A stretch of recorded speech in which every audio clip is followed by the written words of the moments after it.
everyone. Thank you for joining us again for another conversation with Mojo AI about safety. I'm Jeff. I'm the director of marketing here at Mojo AI, and I've got Brian Camper with me again. Hey everyone, good morning and hello from Lake of the Ozarks.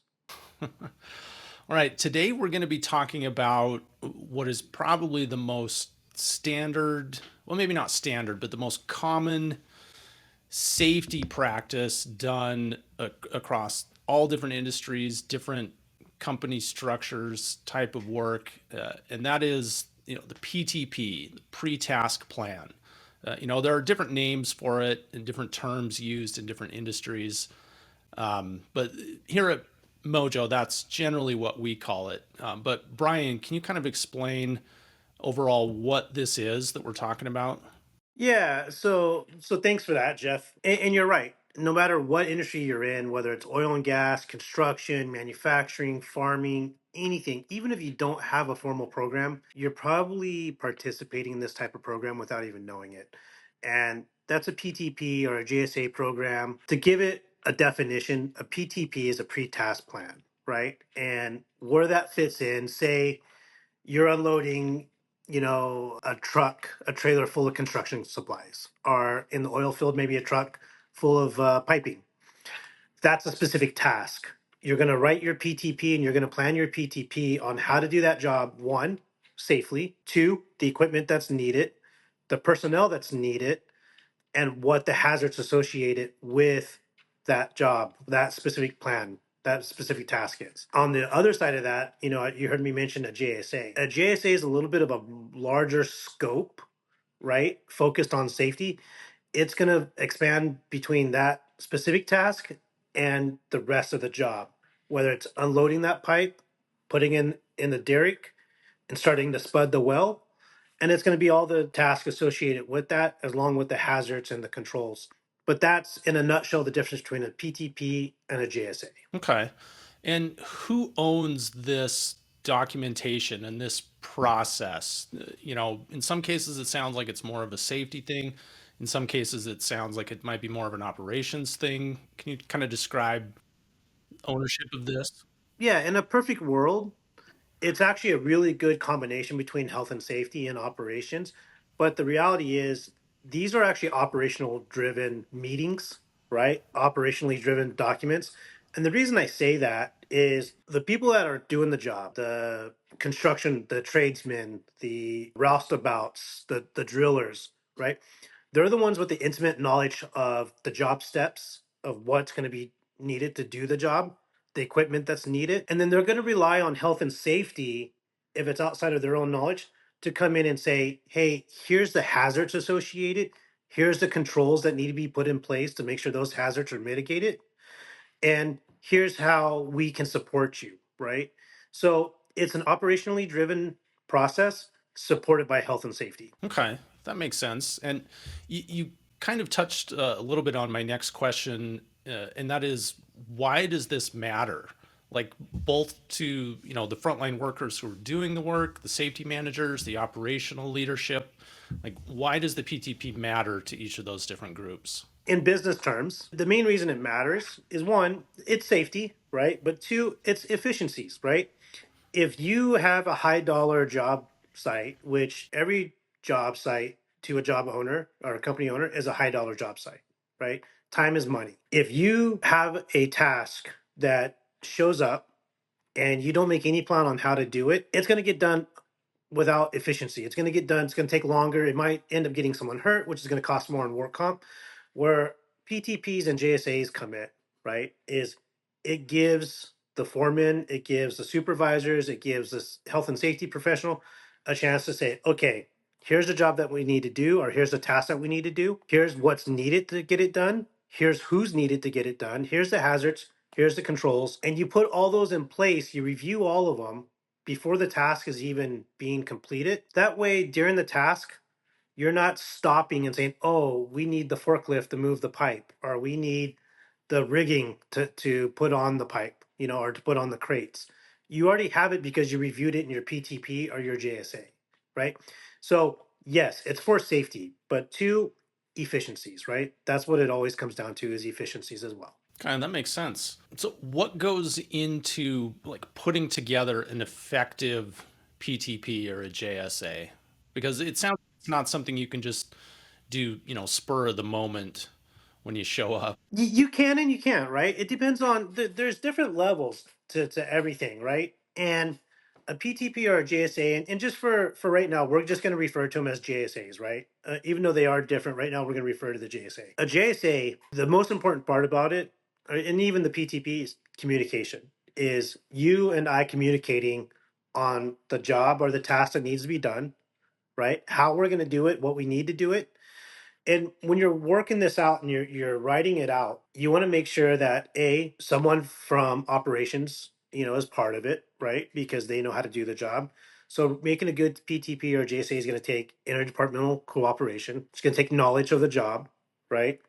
Knowledge of the steps, knowledge of the equipment needed, and then again, going with the hazards associated. And this is really key in writing out your JSAs or your PTPs, that we're looking for hazards, not risk. And we'll get more into that in a second. Basically, cause and effect, right? We want to look at the cause, not the effect of something goes wrong. But a JSA or PTP can be a simple document, or it could be a very thorough document. It all depends on the task being done, the participation between the different departments. And I want to make sure that we say that the focus is on the actual conversation, and that the knowledge goes to everyone associated with the job. Putting together a good PTP or JSA, it doesn't take a lot. It's not the monster that people make it out to be. It can be written down simple steps, simple controls, simple hazards, and then you can expand upon them in your conversation. Yeah, that's a good point. And I have heard other safety pros mention the same thing. Like the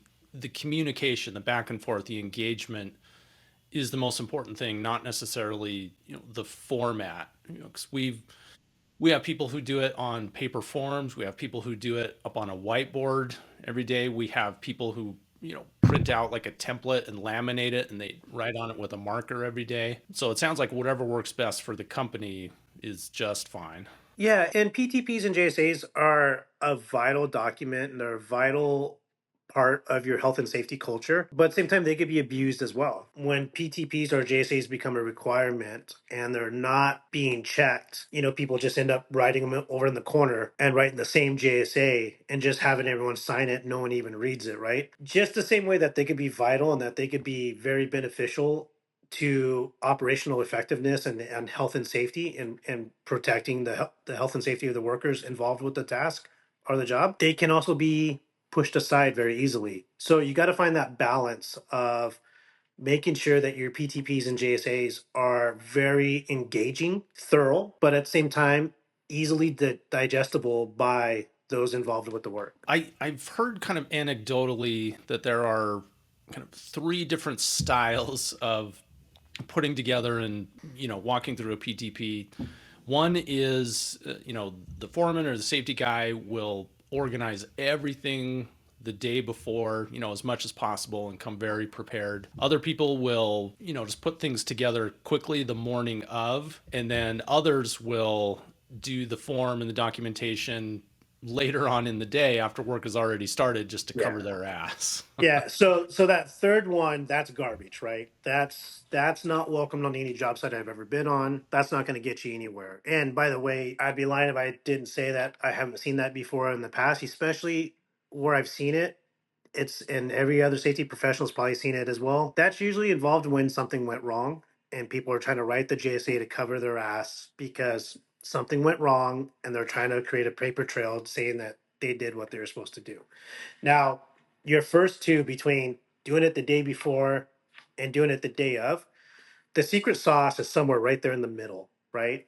You want to become prepared, right? You want to make sure that you have as much information as you can on the job or the task that's going to be done.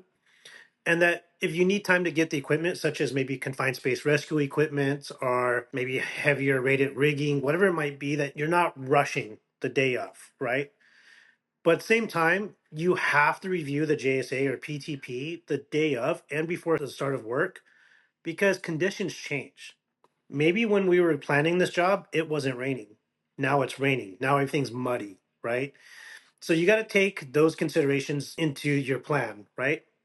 As well as you got to remember a PTP and a JSA both are living documents and they should reflect the work that's going on the job site. So if you started out with your PTP as unloading the truck, right?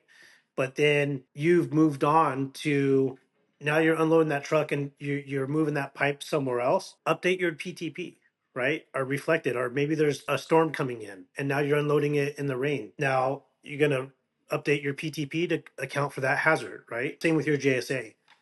But the secret sauce is right there in the middle. You want to be as prepared as possible, but you also want to make sure that it's reflective of the current job conditions. So Jeff, what I would like to do is let's do a little mock PTP or JSA, and for this exercise we'll call this a JSA, right? And the reason I want to do this is one thing that gets kind of caught up in the workforce today and the work sites today is chasing risk versus hazard. When you're doing a JSA or a PTP, you're looking for hazards, right? You're looking for controls to put in place for your hazards because that's your cause, right? You want to eliminate your cause for risk, right? Not you can't eliminate your risk if you don't eliminate the hazards. So for this little exercise, we're going to do moving a box from a pallet, picking it up, putting it on a table, opening it up with a knife. We could break this down into 3 easy steps. The first step's going to be picking up the box, right, from the pallet. The second one's going to be carrying the box and walking with it to set it on a table. The third step, we're going to cut it open with a knife. And now we have our job complete. Hazards. What are some hazards associated with picking up the box from the pallet? What would you think, Jeff? Yeah, safe lifting techniques, slips, trip, and falls, possibly. Right. So say you said back strains, right? Back strains, people, if they don't pick it up right, they'll get a back strain, right? So we have back strains, slip, trips, and falls, like you said, of walking with the box, right? What about using the knife? Could we suffer cuts? Right. So sometimes you would put, hand cuts or something down there as the hazard. Where I'm going with this, even though I'm kind of leading you to give me the wrong answer, I'm doing this for the exercise, is that all three of those things that we mentioned, those are risk of the job steps. There aren't hazards of the job steps. They're effects, not the cause. And the reason I'm bringing this up is when we're doing a PTP or a JSA, again, we're looking to identify the steps, identify the hazards, and put in the controls. So back strains, slips, trips, and falls, hand cuts or cuts to hand, those are all effects. Those are risk of different causes. So in reality, what we'd be looking at is picking up the box from the pallet. Well, the actual hazard would be, is the box too heavy? Is the box at an awkward position? Right? Is it too low? Right? That's your actual cause, right? If it's too low, it's too heavy, you don't use proper lifting, then the effect is you have a back strain, right? But if we eliminate that, we practice with good lifting technique. Maybe we raise the box up to pick it up. We've eliminated that hazard. We've eliminated that risk. Same with slip, trips, and falls with walking with the box. Slip, trips, and falls isn't the hazard. Stuff in the walkway is a hazard. Poor housekeeping, right? Hosing going across the walkway, right? That's the hazard. If we eliminate that hosing or we eliminate that poor housekeeping, we eliminate the slip, trips, and falls. So we got to make sure that when we're doing these JSAs and these PTPs, we're looking at the causal factors, right? We're looking at what causes someone to have back strains, what causes someone to have a cut to their hands. And that's what we're focusing on. I'm trying not to lose you, and I don't think I am, but does that make sense? Yeah, it does. It does. I like that, cause and effect analogy and being clear about that. Yeah, and so when we're doing our PTPs, we're doing our JSAs, that's really what we want to focus on. And, at the same time, when we're doing these and when we're disseminating them out to our workforce, we want to make sure it's really digestible, it's easily understandable. And if you're still doing it on paper, not to, for another shameless plug, but you really are kind of you're backing yourself up a little bit, right? You want it to be able to be disseminable out to everyone on the workforce and make sure that you have some sort of system in place, yes, such as Safety Mojo, that can take that JSA make the changes in real time, make it multiple languages as well, and make it to where everyone has that JSA with them at all times. They understand the task, they understand the hazards, and they understand the controls. It's really important to make sure that that information is that's the number one key to all this, right? We're going to circle back here. The most important part about the JSAs and PTPs is that that information goes from those that are giving it to those that are doing it, right? And that it's completely understood throughout the entire process and that it's returned with complete understanding. Yeah. Do you have any tips or suggestions about like how to deliver, an engaging PTP? Because when you're talking about subcontractors or specialty trades, a lot of the work they do is day after day is pretty similar. So how do you get folks to, pay attention to this when they feel like, oh, maybe I can probably just sleepwalk through this, these tasks I have today. So you want to make sure that it's engaging, right? And we've talked about this with the safety meetings. We've talked about this with a number of topics now is engaging those workers, right? For instance, if we're doing plumbing, when we're talking about the different hazards associated with the plumbing and working up at heights while we're installing that, maybe fire sprinklers, whatever it might be, we have that trade participating in the JSA, right? Or the PTP, right? He's the one talking about that task, what he needs to have to do that task. Safety communication, operational communication, really, it's most effective when it's engaging. And it's not just me as a safety professional standing up there giving the conversation, right? It's giving the floor to the people actually doing the task, right? Or doing the job. And getting them engaged and keeping them engaged. And yeah, you're right. Some people do the same task every single day, right? However, every day is something different. You could do something 1,000 times and nothing ever changes, but that 1,001 time that maybe something's moved over a foot, you go to reach for it and you fall out of the man basket if you're not tied off, right? The reasons we do these PTPs and these JSAs isn't because everything stays the same. It's because things do change.